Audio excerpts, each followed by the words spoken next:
What's going on, guys? Welcome back to another episode of the Next Wave podcast. I'm one of your hosts, Blake Zanny Janney, joined by my co-host, Dak D. Woody Woodall. Episode 39, we're getting through the dirty 30s. Today, we're going to have some quick esports topics to go through, as well as some Call of Duty roster mania. Then we're going to cap it off with some esports awards look-ins, and we're going to do our pick 10 and pick and ban. So make sure you stay tuned for the episode. Let's get right to it.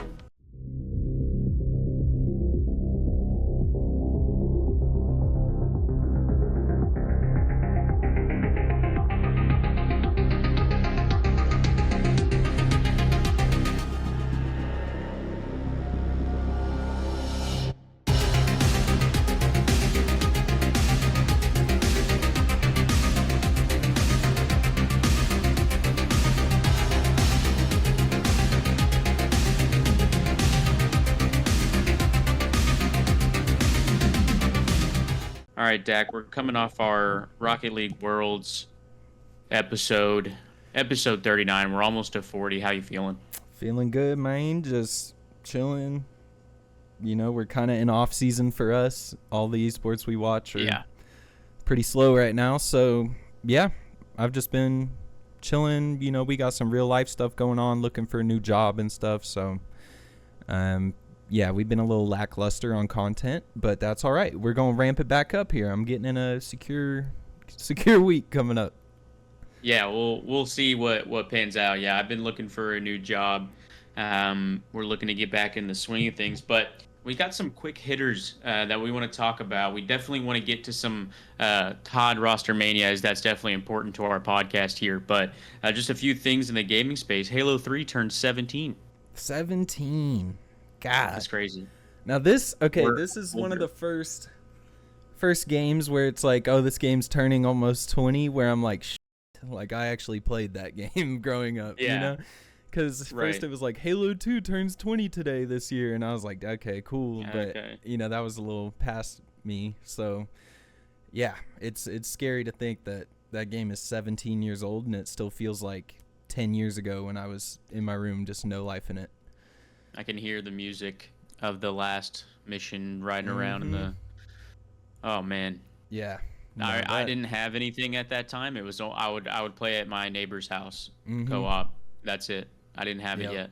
Yeah. No, my first year on Halo 3 was just going to my friend Blake's house and playing on his brother's Xbox, because my mom wouldn't let me buy an M game, and that game was like. Shouldn't have been M, you know? I was like, Mom, the alien blood is orange, though. It's not even real blood. That was my kid logic. It's orange. It's like paintball. Yeah, to try to get her to buy it. So, but yeah, man. Yeah. Goated game. I can't believe it's 17. I hope they remaster it one day. Maybe not. They should. Maybe not tomorrow, but one day. It deserves it. Tomorrow. That's also a game that was just so freaking far ahead of its time, dude. Like, it had Forge, it had big multiplayer playlists, like good custom games, customization. They had the fun, like, VidMaster challenges where you could try to get recon armor. Like, there was just so much to do in that game, which is why I probably have 1,400 gamer score on it. Yeah, so, that's back when like physical copies like actually mattered. There wasn't any streaming involved, so like there's no obviously there was DLC back then, but that's like it made sense. It was like an expansion. Yeah. And there's no battle pass, there's no seasons, there's no store bundles or anything. It's just here's the most polished game you've ever seen, and we're also gonna have so much shit for you to do in it on day one. Like we don't get that anymore. Yeah, and maybe that's just because it's too complicated nowadays, but I don't know. They it's had just the blueprint back then. Video games now, it's just it thrives and it's gonna grow. It is gonna grow how it's set up now, like with in-store purchases, monetization. It's just how it works. Yeah, but we're gonna play it. Happy birthday to Halo 3. Are we gonna play it? Are we gonna play Halo 3? Yeah. So, right now. We're going to do ODST. I'm probably just going to play through that real quick with Asa, because that game, no one wants to watch that. But it holds a dear place in our heart. But Asa, our friend that we play with a lot, has never played Halos before. So we're going to take him through Halo 3 for the first time, probably next week on stream. So is ODST? I don't. I'll play. Is it? Can you do 3-player? Campaign? Yeah, I think so. Okay, I'll play with 2. Because I don't really remember the campaign. I just remember that's when Firefight came out, and I just played Firefight a lot. Yeah, I think ODST is more nostalgia factor. It's definitely not the best Halo campaign, but it's just like the soundtrack is so good, and the city is like, it's beautiful when it's nighttime and the sound is playing. Like they got that theme song that has like the rain hitting, and it's just a vibe. When does ODST take place? I think it's between 2 and 3. Okay, and it's just kind of like gonna some get it out of the way before Halo 3. Yeah. Okay. And gotcha. So I was too young to realize kind of what the story was when I played it when it first launched. So it's just like you're an ODST rookie, and you guys crash land, and you basically go around looking for clues on what happened to your squad, and like you play flashback missions of what that person went through after they crashed. So gotcha. It's just like adding up all the dots of what happened, and then y'all come together for the grand finale, the final mission. Okay, gotcha. So it's a cool story, but I do think nostalgia drives the love for that game. Yeah, but our buddy Asa has never played Halo 3, so the campaign, right? Yeah. So we're gonna play that on stream. So that'll be fun. But other gaming news: Ghosts of Yotei announced, which is the Ghosts of Tsushima. So Ghosts of Tsushima. Yeah. Sequel. I still haven't finished the first one, dude, because I bought it and then we bought Elden Ring like the following week, and then it's been nonstop since then. But I need to finish that before it comes out. I got plenty of time.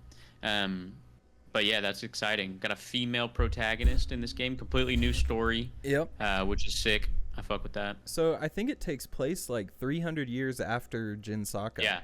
Yeah. So I saw they have guns now. There's like muskets, and she was dual wielding katanas. They had the smaller katana in one hand and like a normal one in the other. So they're definitely gonna expand the combat system, just based off the teaser already, which I'm excited for. And then this game has all of Twitter torn, and what I mean by all of Twitter is idiots that you probably shouldn't listen to anyways, but people have been tweeting, "Oh God, not another woke bullcrap game," and then you got other dudes just horny tweeting like, "Can we go in the hot springs with her?" So it's just like, dude. But real ones know this is the vibe I got from Ghost of Tsushima was that they put hella passion into that game. And they love it, and they even unannouncedly dropped multiplayer in that game when it came out, like 5 months after it came out or whatever, maybe even longer. But no one expected that, and they had a full multiplayer with story missions and a raid and like all kinds of stuff you can do. So if they expand on what they've already built in Tsushima, this game's gonna be sick. Yeah, I agree, and I've only played like 20% of it. Yeah, so I'm pumped. And then also its counterpart to like, I guess you could say, was Assassin's Creed Shadows. It's wannabe competitor. Right, because like that initial trailer dropped, and people were like, they're trying to be Ghost of Tsushima, whatever. And it got delayed to 2025, which I was surprised they were going to do 2024, honestly, because it got announced earlier this year. I thought it was kind of early, but I didn't really see why or what they're doing or anything like that. Yeah, I don't really know why, but I just know it looked pretty choppy when I saw like the gameplay showcase, and it looked like a direct ripoff of Tsushima. Like the parries shine on the opponent's blade in a color that you either can dodge or can't parry. Like it was pretty blatant. So yeah, I mean it is a good I'm system. not looking forward to that fucking game. I'm not either. Ubisoft's been on Assassin's a shit Creed streak. Stan, yeah, they are on a historical shit run. So 3 games in a row. Yeah. But yeah, into some COD related news before we get to roster mania.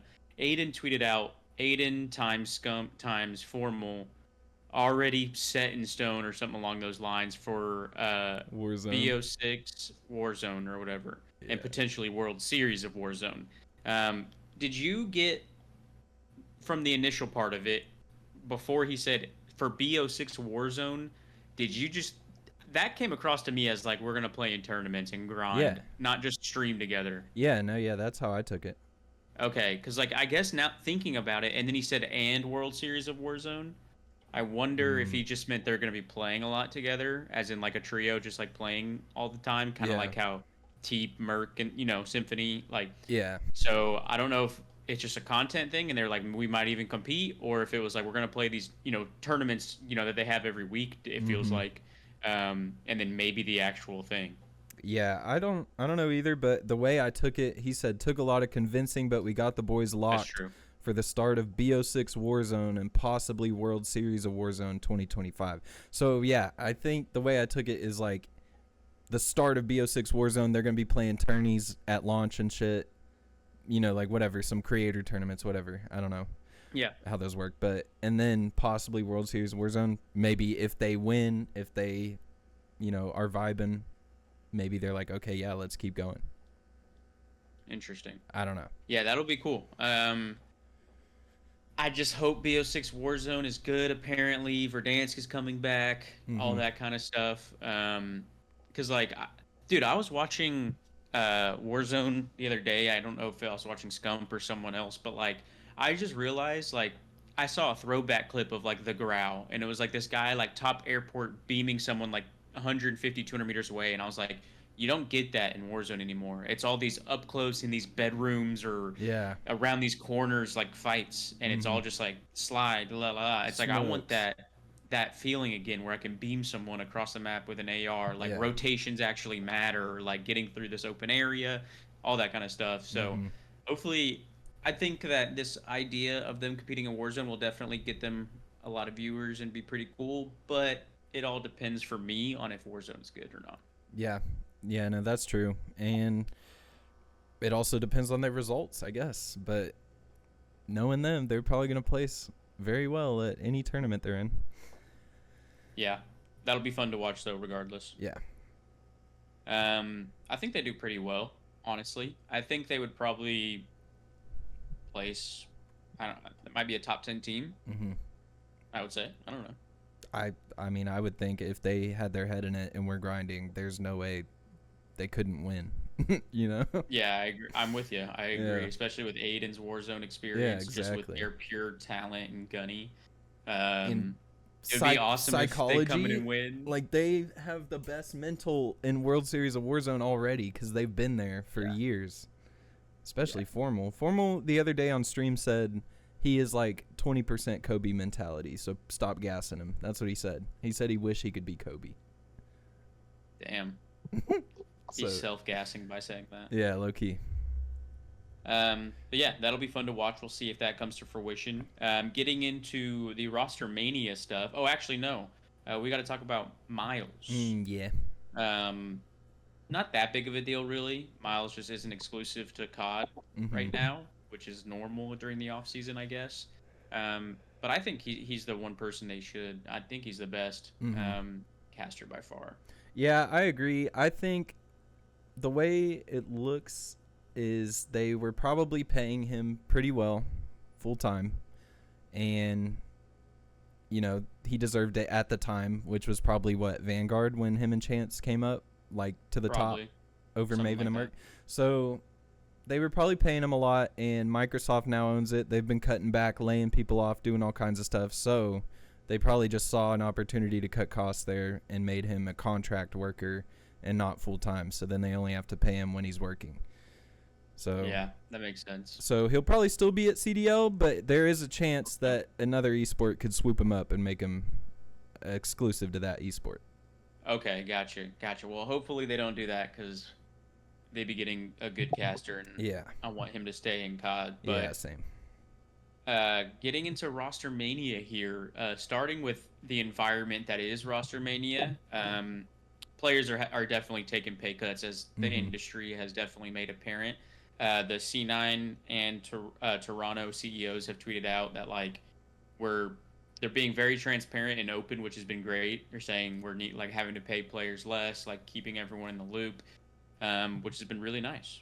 Yeah, so Cloud9 Jack, the CEO of Cloud9, said on Reddit, It's been a complex offseason. I plan to fully keep the roster for next year, but the players have asked for changes. I'm doing my best to accommodate their asks while building a team of players that want to play together. I'm not looking to make a cash grab, and I'm willing to spend money. I'm not going to force players to play where they don't want to be. I mean, that's perfect. Yeah, that's a great take. Yeah. Perfect. Love it. So he tried to run it back with Hydra, Sib, Skies, and what's his name? They just didn't want to play with. Yeah. Hydra wanted to win somewhere else, and then Sib just didn't fuck with him. Yeah, I guess so. Pretty sure. And then on the flip side, Ultra, basically their CEO tweeted, "For the CDL, we simply can't sustain the contracts we have. They were made under different circumstances in the prior CDL model. The best path forward is to reset and let everyone explore their options." And he just kind of went on to say how the players have been really cooperative. They lowered the buyouts dramatically to give them freedom to kind of choose their next step. And, many of them have already done so, and Scrappy and Envoy. So, and I don't know what Insight's deal is, but lowering their buyouts is kind of crazy. Because obviously it doesn't go to the players at all. I mean, they might get a percentage of that if there was like a guarantee in their contract or something like that. But lowering the buyout is just like low. I mean, you have to, right? Or else no one's going to be able to afford them. You're not going to be able to afford them, and then nothing's prospering. So they had to do it, but it's just kind of crazy. I mean, it was inevitable. This is the reset that CDL Esports needed. So, I love both of those tweets. Yeah, me too. It's good to see some orgs being run by people that understand the space a little bit and have, good takes and good decisions on what's going on. But I'm ready for the esports reset to happen because, last year it was pretty bad, and then this year it's the same. So it's like, when is this going to stop? We need to get esports back to a sustainable place so we can try to grow it again, Yeah, I'm with you. But getting into the actual roster mania changes, first off, we'll talk about the Surge. So we know that 04 and Abuza are staying based off of rumors. They haven't been involved in any other rumored rosters. They're looking to add Nasty and then either Crimp or Hixie, most likely Hixie based on other rosters that were rumored. So let's go with Hixie on this. So you got 04, Nasty, Abuza, and Hixie. I think they're right where they left off. Yeah. I think they're right where they left off. Yeah. Honestly. The thing is, though, I like Nasty and Hixie as far as making smart plays. Like, I think Nasty's an upgrade from Brezzy. Yeah, I think so too. If he plays like he did at Champs and EWC, he is definitely an upgrade from Brezzy. And then Hook was just such an up and down 50-50 player where he can bring so much slaying power and so much pace on the map, but he'll also drop absolute stinkers a lot of the time. So I think Hixie definitely provides more consistency with just an overall less average of slaying power. Yeah. No, I think him and Nasty bring consistency because you saw Nasty, all year, 0.95 to 1.1 area. Yep, that is very true. And moderate amount of kills. And 0.7s is when they lose. Yeah. Stuff like that. So, I like it. It pushes the needle a little bit, I think, but they're still going to be in that top 4 to 6 range at best. Right. So Ultra, obviously, they get rid of Scrap and Insight. Envoy. So they're looking at Envoy, Insight, Beans, Kleenex, and then they were going to look at Real, but apparently something fell through there, so it's rumored to be Joe Deceives, which I think is a pretty good roster. When replacing Scrap is not easy, especially when you're definitely taking salary cuts and paying players less. Yeah. So the pool that they had to pick from was very small. You had Sib, maybe Ghosty, which was let out early that he's staying on 100T, and maybe Abuza, Nasty, things like that. And they chose Beans. So Beans is that second AR with Insight. A lot of people have this weird notion that Beans is really slow. I mean, he was playing with Priesta and Snoopy and whatever fourth at the time. So Yeah. you're obviously going to be the slowest player out of those four. But I think Beans' pace is fine. I think he'll mesh well with them. We know he has a very, very high Slayer rating. So I don't mind this roster, honestly. I think they're going to be what Surge was all year this year. It's going to be like solidified middle of the pack, or maybe 100T. Yeah, that's year. what I was going to say. Yeah, and kind of are just going to get better as the year goes on as long as they stay together. I see them being that, could they upset one of the top three, something like that. Yeah, no, same. I think they are going to be about like 100 Thieves was this year, because they have a good camp. They got good internal systems with coaching, and they be doing their hand stretches and shit. Like, they put their players in the best position that they can possibly put them in to perform.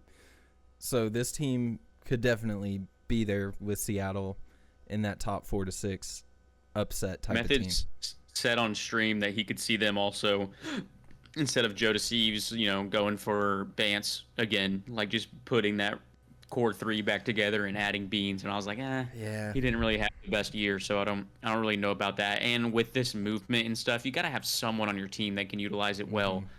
Imagine having Insight, Beans. Well, Kleenex will utilize it well. That actually, I completely forgot about Kleenex. But then you add fucking Bance to that roster. You're looking at one guy that's movement capable on that team. So obviously all of them are going to learn the movement and become good at it because they're pros. It's not going to be hard for them. But once they get to that level, who's going to stand out? Yeah. But yeah, I think Surge is going to be around, that top 6 to 8 region. I think Ultra could definitely sneak their way into the top 4 with that roster. Next rumored is Gentlemates, which is taking the spot of LAG, is signing the core 3 of the Championship New York roster, minus Hydra. So Priesta, Kiz, Skies, and they're looking to replace a French phenom with a French potential phenom in Lens. I like what they're trying to here, replace man. him. Yeah, they said, look, we don't have Hydra anymore. Let's get the next best thing, and that's Lens. From France. Yeah. And that's Lens. So I definitely think this is another team that could be in that 4th spot. I think they're going to be really good. The chemistry is already there. Priest is going to have a chip on his shoulder to prove that he never should have gotten dropped. Lens has a very big shoes to fill, and he's very, very talented. They can understand French accents easily. They know. They've had practice. He's coming in already with English, experience. It's not like thgoing to from the ground up with him, from taking him from a French challengers team or something. Hydra. Like Hydra and Vanguard. So that's going to be a really good team. I think they're definitely going to be top 6. They could be that 4th team. Yeah, definitely. I think this is a big opportunity for Lens to kind of take that next step, because he was in Shitterville all year at Rocker. So it's hard to shine when you're in the darkness. And, now he's got a good squad around him. They've won before. Veterans, like, this is his year. I agree. And by the way, whenever we're referring top 3, Optic didn't change, FaZe didn't change, and 100T is on paper now the 3rd best team with Ghosty, Scrap, Hydra, and Envoy, right? Yep. That's insane. Okay. Last thing is C9, which is they bought out the Subliners roster. Still interested on what they're going to be. The C9ers I still think would be cool. Yeah. That would be Crimp, which is why we put Nasty in the equation for Surge. Crimp attached Sib and Nero. I really don't know how I feel about this roster. Individually, they're all good S&D players, but something about seeing them all 4 together makes me seem like they're not going to be good at S&D. I don't know why. I just feel like the pace, I don't know.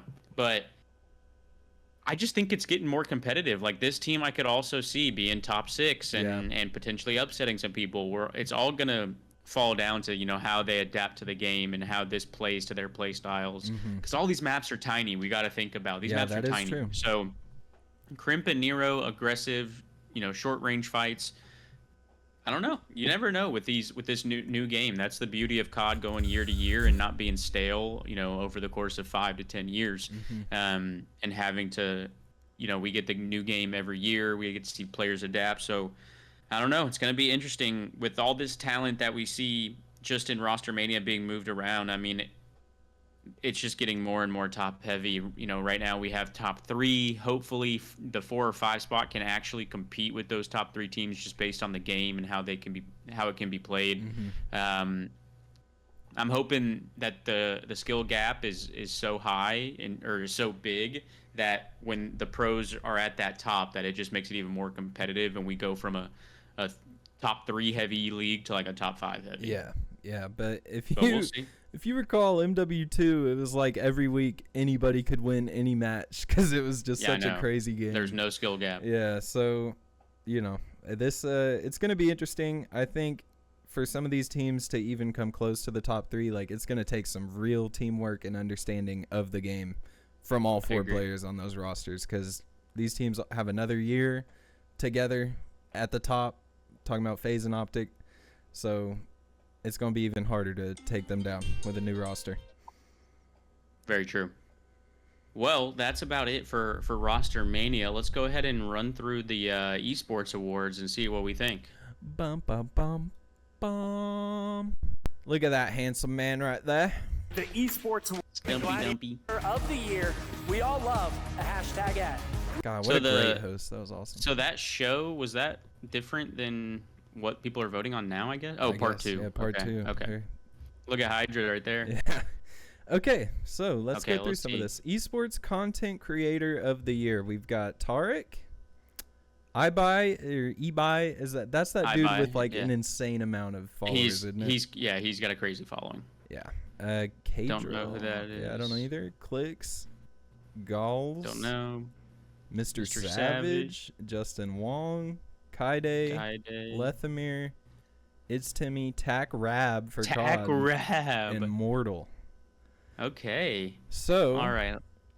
Let's vote. Let's vote. Yeah, I'm going. I mean, for me, it's either Tarek or Ibai. I don't even I have no idea what Ibai does or any of his stuff. More information. I know just brought up a picture of him. That's in his Twitter and Instagram. More information. Yeah, I mean, look for yourself. My personal vote would probably be Tarek, but yeah, I don't fucking know. Yeah, I'll go Tarek. I like that pick.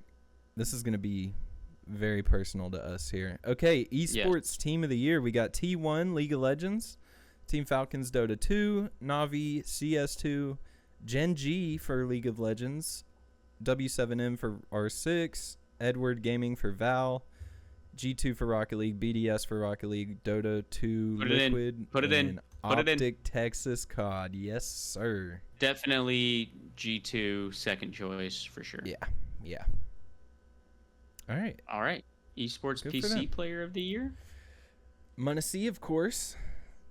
Chovy Zimchk. Tens. I forgot what they call him, but he's Val. Yeah. Tens, Yatoro, Saral, Donk. Oh, Donk is cold as fuck. I don't watch much CS, but I've seen like 3 Donk games, and he's insane. Yeah. Gunner, Hawkus, Faker, and Zywoo. Also, CS Shout out God. Hawkus for making it on the list. What's He's that, the controller player for Alliance Apex that won champs. Yeah. I mean, sorry, he's the PC player. For, they won EWC? Oh, yeah, that was EWC. No, they won champs. Did they win both? I don't remember who won EWC. Because I could have sworn Alliance took EWC. They might have, I don't know, but all right, sure who we thinking here?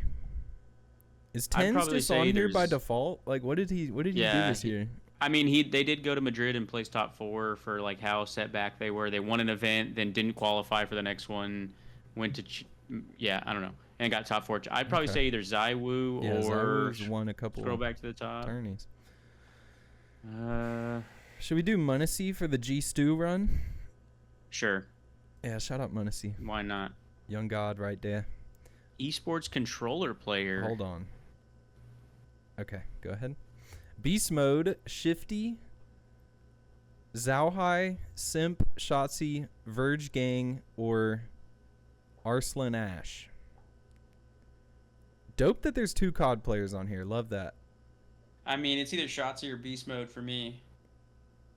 Yeah. Whoever you want to pick out of those two. I think this is... Beast Mode does that shit every year. This was Shotzi's year to, like, shut up the haters. He went crazy. Yeah, so we gotta go Shotzi here. Sim Racer of the Year. Y'all can go look at that on your own time. Esports Organization of the Year. Okay, now we're talking. Team Falcons, G2, Team Liquid, T1, Gen G, Vitality, Team Spirit, Navi, and Fnatic. Good list here. I think I gotta go Falcons for what they did with Esports World Cup. What, rig it? Like, that's and all get them. a team in every single esport? Yes. So and it was pretty much their they event. They bought the award too? But they also threw the event. Like, that pretty much was them. Obviously, it wasn't technically them, but...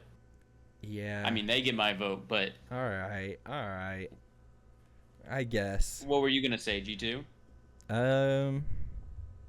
Vitality. They've been going crazy in CS and Rocket League, but not this year of Rocket League, I guess. So never mind. That was last year.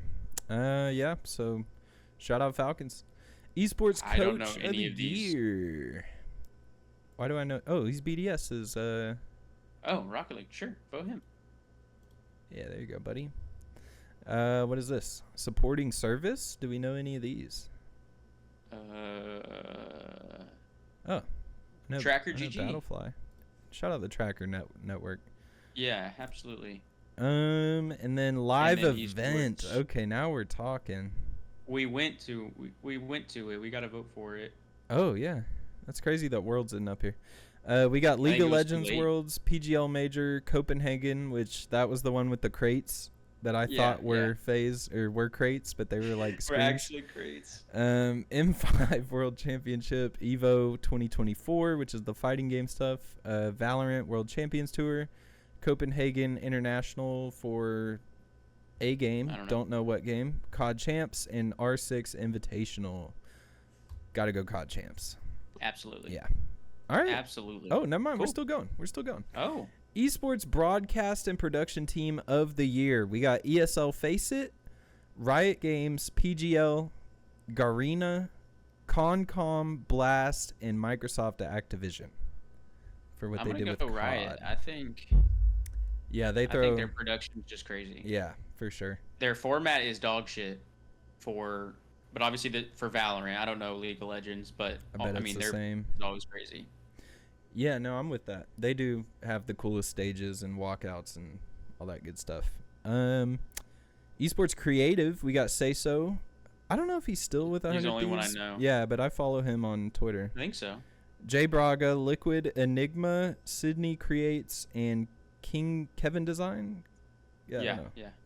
So I only know Sesso, so. Yeah, shout out Sesso. And he be hella helpful to other graphic designers. Seems like a good dude. True. Esports Play-by-Play Caster of the Year. Here we go. Tasty Steve. That guy looks insane. Yeah, look at his Pansy, Machine, Scrawny Medic, Vicky Kitty, Aquilos, Dracos, Hysterics, Onset, Lemon Kiwi, B Smith, and Uber. Only ones I know are Onset, Lemon Kiwi, and Pansy. What does she do? I don't know. I feel like I've heard it. Yeah, I don't know. So we're gonna go. My vote's Lemon Kiwi. Yeah, she had some good calls at the Worlds. Yeah. Her energy, man. I fuck with it. Yeah, me too. I'm with it. Esports Color Caster of the Year: Azael, Cap, Dan Gaskin, Launders, Sponge, Suns Fan, Chance, Pengu, and Glitter Explosion. We're gonna go with Chance, the man. Absolutely. Chance has been working his ass off. He deserves it. Last but not least, Esports Host of the Year. We got Banks, Yinsu, Rain Day, Sheever, Wavepunk, Proggy, Chris Puckett, So Gershwind. So, Wavepunk, Lottie, hell of a year for Lottie. Yeah. Chris Puckett, the Puckett. fucking man. The goat. This is tough. This is actually tough. I mean, I'm biased. I'm going fuck it. I think Wavepunk's won this award before. I would be happy to see Lottie win it because she's much better at what she's doing now than being on COD analyst desk. Yeah, and I liked when she came to Worlds and did like the interviews backstage and shit. That was good. Yeah. Yeah. So, yeah, I'm with it. Grace Bucket. Submit votes. You didn't vote. Yeah, I voted. The last one. Oh. Yeah, I did. I voted Lottie. Oh, okay. Okay. Cool. Yeah, we're 50% complete. I'll finish that later. All right. Let's get into our pick 10 here. We're doing multiplayer game modes today. Yeah, pretty self-explanatory. So PvP. PvP. Yeah. What percent are you at? 12. Oof. Yeah. I'm at 81. Yeah. All right. I'm gonna go Call of Duty Search and Destroy. Damn it.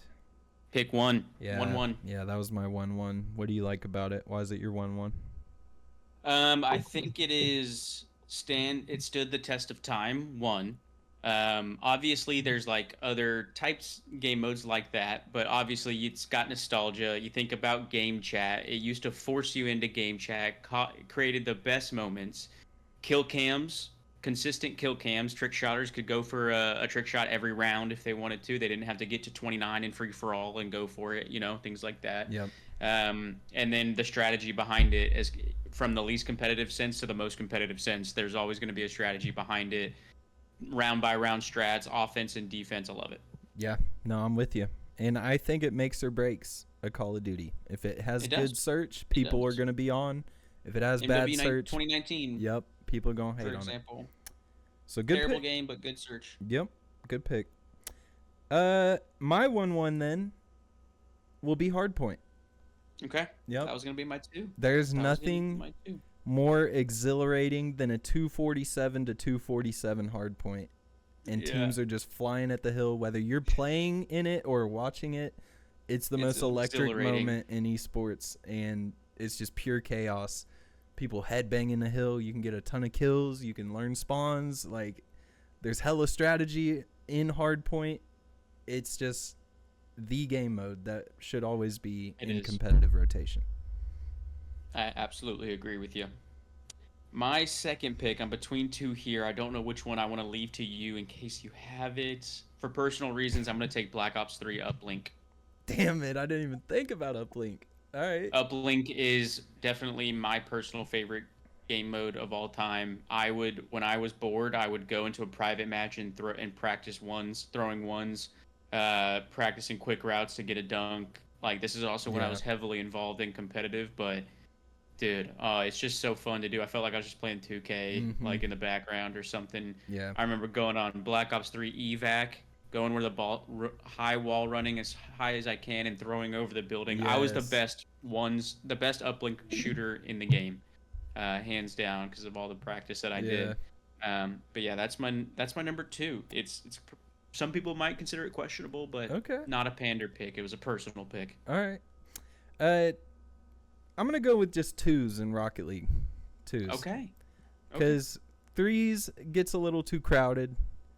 There's games where you don't really do much because there's just a lot going on. You can't have as many solo plays. Like, 2s is perfect, bro. You can solo play, make a crazy shot. You have tons of room to do it. And you don't have to worry about a counterattack because you have a teammate behind you ready to defend. It's the perfect amount of players on the field, in my opinion, for the most fun experience. I'm with you on that. Still confuses me why that's the case, but 3s is still the professional game mode. I don't know. But anyways, my third pick, I'm going to go the Val CS game mode. Yeah. Pretty much S&D, longer rounds or longer games with a monetary system. Got to buy, got to save. Adds another level of complexity and strategy to it, with all the same elements that Search and Destroy brings. So, big fan. Yeah, good pick. All right, I think it's time for me to start getting weird. Nah, never mind. We'll do one more normal. Let's go. OG no build trios. Oh, wow. I didn't even think about like battle royale. I mean, I did, but not like specific to that. Yeah. Damn. Yeah. OG Very no true. build trios. That was a fun stint that we had. That was very fun. Yeah. I mean, that was just an unexpected like month of good gaming. So I miss it. It was very nostalgic and pleasing. Okay. My fourth pick is going to be Halo Capture the Flag. Good pick. Elite turns some poor maps into great maps just based on the flow of the game mode itself, mirroring teams, capping flags like that. Turns any map into a good map just because of the power positions, and you have to get into the enemy base and get back, and they always spawn on that side. And obviously it's also nostalgic just thinking back to what's that one map back in Halo 3 with just all the rocks on it and then that thing in the center? Valhalla, maybe. I just remember a couple insane snipes on that map. Ogre 1, fucking what was his name? Snake Bite back in the day. Ninja had a couple clips on that map. So yeah. CTF is great. Even from a viewer standpoint, like when someone just hits a crazy route, like finds a little opening and gets a run late in a match, like that is one of the most fun things to watch in esports. Yeah. And a lot of those went to like ties just based on the maps, and just like crazy moments happened. Yeah. All right. Good pick. What's your 4? Damn. Okay, this is tough. I'm going to go I'll go Griff Ball in Halo. Griff Ball. You never played Griff Ball, and it shows. It rings a bell, but so I don't. It's 4v4. There's a ball in the middle of the map, and everyone has gravity hammers, and you're trying to run the ball to the other side of the map. Yeah, I have countless hours on that game. There's all kinds of different variants that you can play on it, and I just have great memories in it. So shout out Griff Ball. Okay. I used to be nasty with the ball, bro. You get like a slight speed boost and a little more health, and like you could juke people, bro. It was fun. Like there was some skill to it. Bet. Okay, well, I'm also gonna go with a more fun one for my number 5 pick. I'm gonna go Call of Duty Infected. Nice. That was on my list. Yep, Infected is so fun. It's no try hard. Obviously, there's spots you can get into. Advanced Warfare had a very underrated Infected mode, in my opinion. OG MW3. Yeah, that was my favorite. That's so good. That one had me jumping out of my chair, like getting knifed out of nowhere type shit, throwing knives, tack inserts, all that good stuff. And they even brought it back in this last COD, I'm pretty sure. Yeah, they did. That was really fun. So yeah, Infected, I think, rounds out my list very well. Okay, good pick. Let's see. For my numero 5, we're gonna go Replication.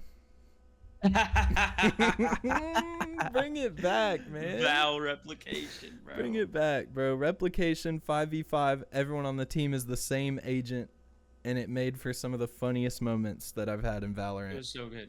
And craziest, bro. I was Sage, or they were Sage, and I almost 1v8'd as Raze. Dude, it was insane. They just kept rezzing. I got 7 out of the 8 and died to the last one. Yeah, that's insane. That and like just throwing 15 smokes with brim on a site.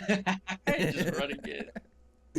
Or like and then everyone the other flashes. Cypher, and we're hitting 12 trips, and they're shooting us through the smoke. Like, so good. Man. Yeah, I don't know why that game mode has never made it back. I don't know if the community just didn't play it because they weren't sure what it was. Like, I don't know, bro, but it needs to come back. I agree. We might be the only 2 people that think this too, bro, because I've never heard anyone on Twitter like bring Replication back. We're just yelling in an empty room. So my list is Call of Duty S&D, Halo Capture the Flag, Black Ops 3 Uplink, Val CS normal, and then Call of Duty Infected. So, I mean, I figured I'd have mostly COD on this list just based off of what I played, but I'm good with it. Okay. My list is Hardpoint, 2s, OG No Build Trios, Griff Ball, and Replication. Real ones will vote for me. I think mine definitely panders to the public more. Yeah, mine is minority vote, but it's all right. It's all right. Hell yeah. All right, capping us off with our last segment here. I gotta think of mine, but we're gonna do our picking bands. Oh, real quick, honorable mentions. Oh yes. Real quick, I had Gunfight on my list and SWAT. Yep. SWAT. Damn, those are two good ones. And Prop Gunfight Hunt. should have definitely made one of our lists. Fuck. Yeah, those were the three. I had the other two that I had on here were Hell Let Loose Realism. It's that that game where it's just a huge battlefield and like you can talk to your people or whatever, and it's just like we tried to play that. Me and Asa did, and it was not fun.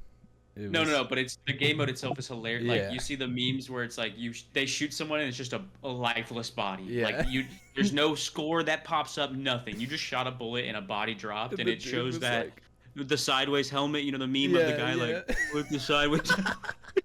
I'm like, that shit is hilarious.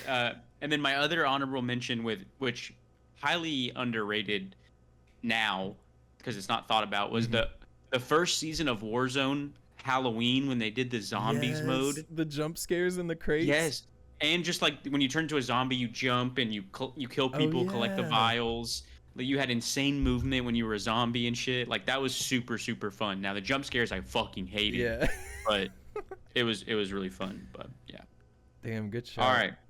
Let's cap off the show with pick and bands. All right, let's put a nice nightcap on episode 39. Pick and bands, you know the deal. Pick and band something from recent life, and we talk about it. I'll start with my pick. That goes back to bands. My pick is the Talk Tua memes. So the Talk Tua podcast which could also be my band, but the memes that people are making saying that Talk Tua is saving their life and it's a grace brought upon earth in meme fashion has been hilarious, even though it is bringing more attention to that podcast. The memes have been hilarious.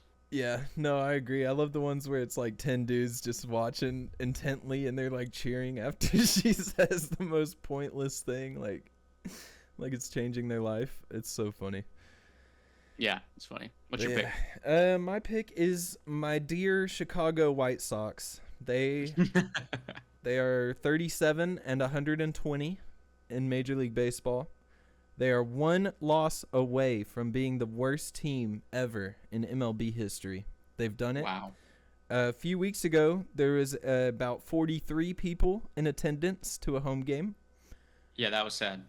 Last night, they had a chance to set the record. There was 17,000 people in attendance, ready to watch history be made. And sadly, there was a rain delay in the 8th. Sox came back after the delay, played better, 1-1. Damn. So tonight could be the night. Tonight could be the night. They play the Angels again, but I think it's away this time. I cannot believe that. They're going to start showing up for their team and win. It's at home, so people will be there, and maybe tonight's the night.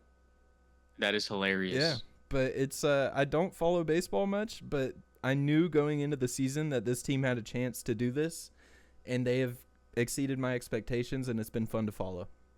Yeah. It's so funny to follow this. All right, getting to the bands here. I also want to talk Tua. I want to talk about Tua Tagovailoa because I'm banning him from coming back to the NFL as a player. That was a good one. Retire, bro. Hang the helmet up. You are dead in the head, dude. Your brain is mush. Yeah. Please stop. You ran into a dude's chest and collapsed. Like we need to hang it up. Think about the future. Think about family. Think about friends. Think about life, and hang it up. I think football will still welcome you in a different aspect. Yeah.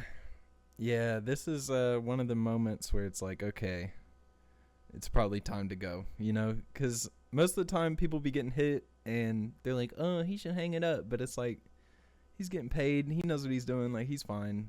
But Tua, like, these have been some scary concussions. So and it's numerous. This is what, third or fourth in the NFL? Probably third. Just in the NFL. Probably third. I think he had one or two in college, right? Yeah, and I think after a certain amount, they do shut you down. So he's still able to come back. So he obviously hasn't taken enough brain damage, but if he does come back and proves me wrong and stays healthy and becomes good and stays good or whatever, then fine. But like I'm still rooting for the best outcome for him. I think he should hang it up. But anyways, what's your ban? All right. People are going to hate me. I might become public enemy number 1. I might be the only person with this take. I'm sick of Deng. I'm sick of it, bro. Get that fucking hippo off my timeline. He hasn't come. I've maybe seen 3 posts about him. So he hasn't got to that point. I'm on Deng Twitter, bro. Heavy. Yeah. And I think it's that's your own fault. Well, it's because Big Cat keeps talking about him, and I like to tweet because it was funny at first, but now it's like I get 20 Deng updates on my feed a day. I'm like, get this little motherfucking hippo off my page, bro. That shit's fucking comedy. He's so cute, though. He is cute, and I kind of want one. Like, that'd be a dope little pet to have running until it grows into the most ferocious being on the fucking earth. Yeah. No, I think Deng is a special breed of pygmy hippo. So it's dwarven. Oh, then let's get a pygmy hippo, bro. Yeah, a little house hippo. Oh my god, it's like y'all got house elves over in the wizarding world. We got fucking house hippos. Yeah, y'all got guard dogs. Don't give them some clothes, you know? Yeah. No, you Master got has guard granted dogs. Deng with a sock. Imagine. What would you give a hippo to free it if they were house elves? Little earmuffs that go on there, keep their ears warm. Yeah, I love that. Okay, now I kind of like Deng in that sense. I'm just tired of Deng on Twitter. Let's put it that way. I got no beef with Deng, and I'm down for a funny meme. But it's like Deng ate celery for the first time today. Like those are the tweets I'm getting. We don't need life updates. We don't need daily, hourly updates on his I'm on Twitter right now. Explain to me how Deng doesn't go to billions. I don't know what that means, but I'm showing that's the some Gen right Z. now. Some Gen Z shit. Look at Deng. Look at him go. Yeah. Fucking Deng. Yeah. Little cutie. I just say clean up the timeline. All right, guys. Thank you so much for joining us for episode 39 of the podcast. Make sure to like, comment, and subscribe to help us grow. Tune in to our next episode, breaking into episode 40. Appreciate you guys. Deuces.